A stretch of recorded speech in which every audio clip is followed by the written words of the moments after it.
बैठे खुश होके बैठे। हमारे यहाँ मनाया ही नहीं जाता। बाबे अल्लाह कीता साउन भादरों असू कता ते मुंडे जनवरी फरवरी। तो इस्लामी साल भी गया और वो तारीखें भी सारी गईं। यकम मुहर्रम उम्मत मुस्लिमा के लिए बहुत बड़ा दिन है, बहुत बड़ा दिन। ये शहादत है हजरत उमर फारूक की रदी अल्लाह ताला। यहाँ छोटी छोटी बातों पे गवर्नमेंट छुट्टी करती फिरती है, छोटी छोटी बातों। इलेक्शन हो गया तो छुट्टी, फलां जगह पे थोड़ा सा किसी ने खबर दे दी कि कोई परेशानी है तो छुट्टी, फलां जगह ये हो गया तो छुट्टी। यहां तक के फलां वजीर साहब फलां इलाके में आएंगे तो सारे इलाके को छुट्टी। और अब तो इससे बड़ा हाल होने लगा है, अगर जिन लोगों की सिंध में हुकूमत है उनके लीडर का दिन आया तो उस दिन छुट्टी, और जिनकी पंजाब में हुकूमत है उनका दिन आया तो छुट्टी। हमारा मुतालबा है हुकूमत पाकिस्तान से, अगर सर उठा के जीना चाहते हो तो यकम मुहर्रम को छुट्टी किया करो। अगर सर उठा के जीना चाहते हो तो यकम मुहर्रम को छुट्टी करो जनाबे उमर के दिन।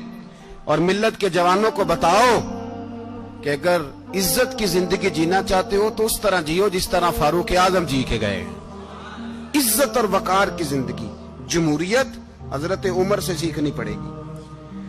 हुकूमत करने के तरीके हजरत उमर से, रियाया को सीखना पड़ेगा कि अमीर किस तरह बनाया जाता है और अमीर किस तरह के होते हैं।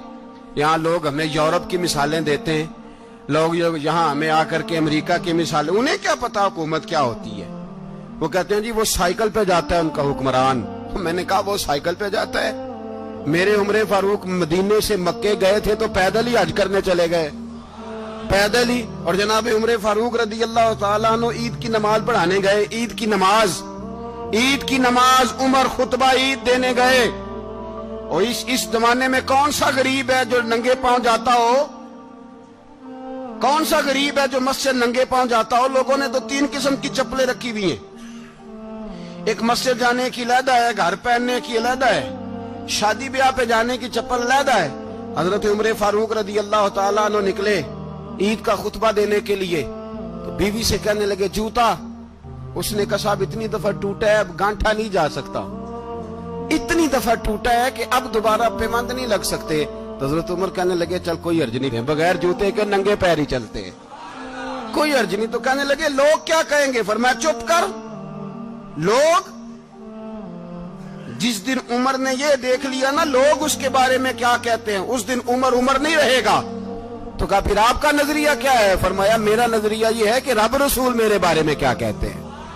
लोगों का क्या है? लोग कल किसी के बारे में कुछ कहते हैं और परसों कुछ कहते हैं। मेरा नजरिया ये है कि रब रसूल मेरे बारे में नंगे पैर उमर जा रहे हैं। कौन जी? मैं बड़ा माड़ा। अच्छा जनाब क्या क्या गुर्बत है? 10 किस्म के जोड़े लटके हुए हैं कमरे में और पहनने की फुर्सत नहीं। सवेरे क्या पहनना है, शाम क्या पहनना है, 15-15 सूट कट्ठे इस्त्री होके लॉन्ड्री वाला भेज रहा है। और तू गरीब है, तू बहुत बड़ा गरीब है। इसलिए कि गुर्बत पैसों की वजह से नहीं होती, गुर्बत तो दिल की होती है। तू वाकई बड़ा गरीब है और तू गरीब ही रहेगा। अमीर तो उमर फारूक थे जो नंगे पांव चले गए ईद की नमाज पढ़ाने। तो रस्ते में जो मिला कहने लगा उमर जूता तो पहन लो। फरमाया तुम्हें उमर का जूता ना पहनने का नक्श तो नजर आया है, कोई अर्ज नहीं। अगर उमर को कभी बताना हुआ तो वो वाला नुक्स बताना जो उमर की सीरत में पैदा हो, किरदार में पैदा हो, वो वाला नुक्स बताना। ये छोड़ो जूते आते जाते रहते, नंगे पांव गए, पांव धोए, नमाज पढ़ाई, लौट आए। ओ भाई यहाँ तो हमारा बनाव श्रृंगार उतरना, जितनी तवज्जो कपड़ों की तरफ है इतनी तवज्जो कभी हमारी इल्म की तरफ होती ना, जितना ज़ौक शौक हमारा बनाव श्रृंगार की जानिब है, इतना बनाव श्रृंगार कभी हमारा इखलाकियात की जानिब होता तो मामलात बड़ी हद तक संवरे हुए होते। हजरत सैयदना फारूक आजम रदी अल्लाह ताला अपनी जिंदगी को तरतीब दिया।